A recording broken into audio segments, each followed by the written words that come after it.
OKC Thunder fans, Chet Holmgren is back. So we hear a lot of talk about Victor Wembanyama. There's another unicorn and a freak waving around in the bushes, and that's Chet Holmgren. Now, last night had the first summer league game, some first action that we saw from him in a long time. We gotta remember, had the lower body injury, which effectively ended his season in the Drew League game against LeBron James. So now we get him back this year, and he's a guy who can be in the running in the candidacy for Rookie of the Year, and I think that's an award which he's looking to lock up. Now, last night, what we all saw, a very good game from both sides, and interesting enough, looking at the output, the guys who were on the court, we saw a lot of people who played impactful basketball. I mean, I could go to Trey Mann, I could go to Ochai for the Utah Jazz, I can go over to Keegan Murray for the Sacramento Kings, who was a playoff starter, but he's playing in the summer league, showing these guys it's not about your status, it's about getting better, and while you're young, use this to your advantage to do so. So I love to see that. Now, Chet Holmgren, I see a little difference. I'm not going to say that he's a guy who,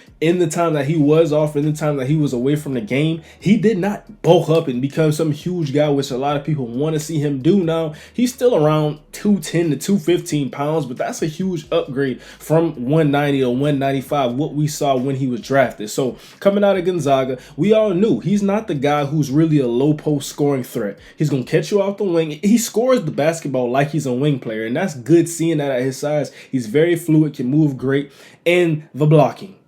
I think this is what's going to make him that next level defender.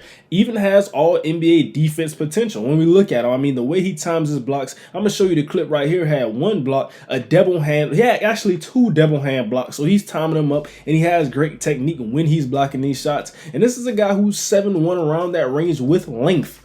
So if you're challenging him at the rim, the only way you can really get to the basket is powering through him. We saw some guys try to do that, but he still challenged that with his length. And I would say watching the game last night, really, he was a bit rusty to me. I watched the first quarter, and then I watched as the game transitioned into the later quarters. Started off really slow. And, you know, I saw the effort was there. I saw some things were there. Didn't get some calls going his way. And guys really came out from the jump, getting physical with him in the low post. But he handled that well. And that was one of the upside things for me seeing that, because now on Wednesday, this is tomorrow, you got your boy Kenny Lofton. And we remember the last time Kenny Lofton went up against Chet Holmgren. I mean, that's Big Baby 2.0. So I want to see how he handles that level of physicality, because, you know, I like Vernon Carey Jr. I like the bigs that the Utah Jazz fielded out there. But Kenny Lofton is a different breed. We know that, and what he's done for Memphis on that G League team. So now I'm ready to see that. But overall, last night, I love the physicality from him. I love challenging every shot, making a difference at the rim, even on the weak side. On the perimeter, when he was putting pick and roll action, still did some solid things. And like I said, you know, on the closeouts, dribble drive, has a good handle. Looks like he actually improved his handle. And he has some pretty creative moves when getting to the rim. Now, I talk about, and we see it in the title of this video, how can he take this team to the next level? Because I look at the Oklahoma City Thunder, and I mean, I think they're a team that's young, but they're ready to go. They're not a championship team just yet, but that's not the next level. This is a team who was not in the playoffs. So when I talk about that next level, that's being in the playoffs, scaring a couple teams in there. And I think he can do that for this team. I look at their team, and currently slated right now, you got Shea, you got Josh Giddey, and you got Lou Dort, Jalen Williams, and Chet Holmgren. Now, Jalen Williams is another guy who was playing in the Summer League last night. Josh Giddey, who played in the Summer League last year, did not play last night. And I really like that. Now, this year, we look at, I wouldn't say a status, because it's kind of tricky. If I see a Keegan Murray out there, I see some other guys out there. But Josh Giddey, he's going into his third year now, so he's not playing in the Summer League, and I can say okay with that. But I did like how they used him last year in the Summer League, helping him with Chet, because we know the great facilitator he is. And he really just introduced Chet to the NBA game fairly quickly. Got him some great passes, pushing the pace, letting Chet run with him, doing a lot of things like that, just setting him up. And we saw that Chet was kind of, I wouldn't say dominant, but he had a pretty good Summer League last year. So he's on that same pace now with those guys. But now when we take it back to the entire team, and we look at the starting lineup and look at these guys and what they need, I think it was rim protection.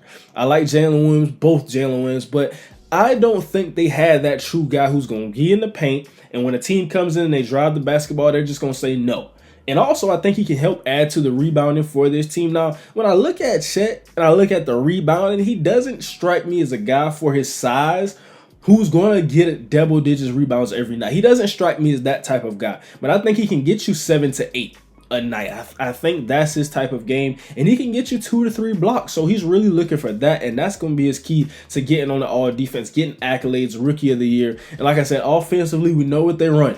It's the Shea Show. You welcome into the Shea Show every time you step in that arena, because they're going to let him isolate. And I mean, it's from the top of the key. They're going to have 4 out, and then he's just going to isolate, get to the rim, and it's going to work every single time. And Shea, at this point, we can't say he's underrated no more. First team All-NBA. Some people were caught off guard, but the real NBA fans were not caught off guard by that. We know what Shea is at this point in his career. Also, he's worked on his jump shot, which is something I love to add. Now, Josh Giddey, hopefully he can continue to work on his jump shot. Josh Giddey is such a tricky person because he doesn't have an instant flurry game, but he makes all the right plays. And I think Josh Giddey is the type of guy who would have been a superstar back in the old game because of the way he plays. He's so fundamentally sound. But if he continues to work on that jump shot, and those guys right now, what they have, that is a pretty solid team. They got guys who can defend. Now, we want to see these guys challenge themselves more defensively, more on the boards, but I love the offense. And every time I think about the Thunder, I go back to the game against the Lakers where LeBron broke the scoring record. We look at that game, and they were shooting the lights out of the ball. I mean, they spoiled LeBron's night. When he broke the record of all-time scoring leader, they spoiled it. They couldn't miss a shot. Shea was getting going. Josh Giddey was getting going. And that's the type of team we see when they're clicking. They're on all cylinders. So now you place Chet Holmgren into that. I think there's a very bright future in Oklahoma City.